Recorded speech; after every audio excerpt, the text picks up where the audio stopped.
So I've been given some new information since we looked at The Secret of Monkey Island Special Edition, shameless plug. Apparently that project was done without the knowledge of LucasArts executives, and again, given how some of their classic IP was treated, I don't blame the devs for doing that. The higher-ups would have probably turned the idea down cold and then set it on fire for good measure. Only once the game was nearly complete was it given any kind of budget, and when it became a surprise hit, a remaster of the sequel LeChuck's Revenge got the green light. With an actual budget this time, which, as we'll see, really helps. So I'm going to go over everything that LeChuck's Revenge Special Edition fixed from the Monkey Island Special Edition, because even with that interesting wee dev story to excuse it, the Monkey 1 Special Edition still came out kinda crap.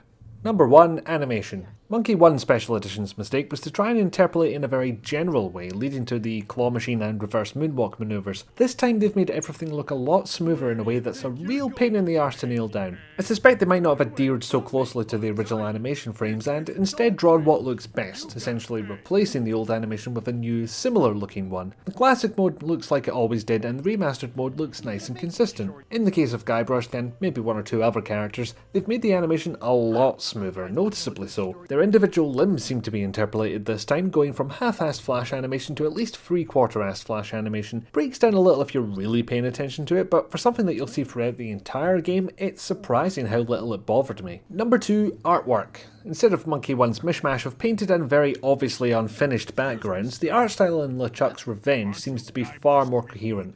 Again, nailing down exactly why is difficult, but everything seems softer, still appears painted, but towards a consistent style rather than relying on visible brush strokes. The lack of visible bloody JPEG artifacts helps too. It's something I've mentioned before, but I felt the backgrounds in LeChuck's Revenge weren't quite as good as they could have been. The background art had been scanned in without properly being touched up afterwards, resulting in some imperfections that are only exemplified when placed next to character sprites which weren't scanned in. It's the argument I always bring up when talking about what games needed remasters. The backgrounds in LeChuck's Revenge looked a bit wrong compared to something like Day of the Tentacle. So whatever you think of the new HD art style, it's at least consistent now. And for the record, I actually like this new art style because it actually is an art style. Something that encompasses all the artwork from sprites to backgrounds rather than cobbling things together due to lack of budget, whether they were actually finished or not. Also, it's always fun to see how old sprites are interpreted once you increase the resolution by about 6 times. For example, I always thought this woodsmith was a woman.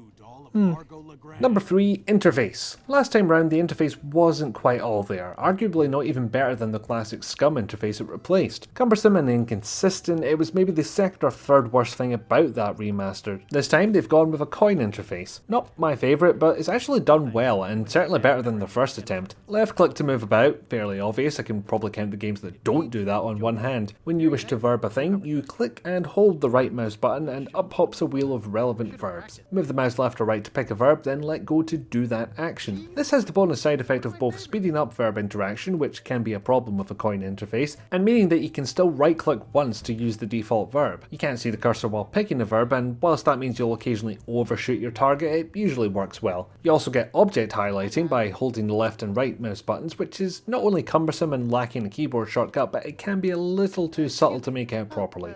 6 out of 10 effort. What does get a keyboard shortcut is the inventory, which finally has mouse wheel support, unless the cursor isn't hovering over an item. That's weird. One thing this interface does inherit from the previous game is that the keyboard shortcuts for verbs are all still intact, which is what I tend to use anyway. Thankfully, it didn't inherit any of that nonsense from the classic and special dialogue choices being in different orders. Unthankfully, even though that isn't a real word, the hint system is still rubbish. Press button, get hint, hint goes away and you can't get it back without risk of spoilers. Number 4. Voice acting in classic mode. You can have the voices play in classic mode.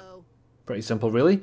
Not as many options as Day of the Tentacle Remastered, sadly. With this you can only pick between remastered or classic graphics and music. But as for the voice acting I named the segment after, it can be turned on or off for classic mode. For the purists I suppose. The purists who would probably sooner boot up ScumVM, DOSBox or their own ancient hardware for such a purpose, but it's good to have the option. Number 5. Extras. This has become something of a tradition for Tim Schafer related remasters, but it's the first time I remember a dev commentary that wasn't in a game made by Valve. Indicator appears, press the button and up pops Tim Schafer, Ron Gilbert and Dave Grossman, MST3K style. You can often guarantee a fun time with these three together, and the amount of commentary is both reasonably large and nicely spread throughout the game. And you can turn it off if it's not your bag or you don't want that indicator appearing because you're recording footage for a review or something, I don't know. Apart from that, there's a concept art viewer.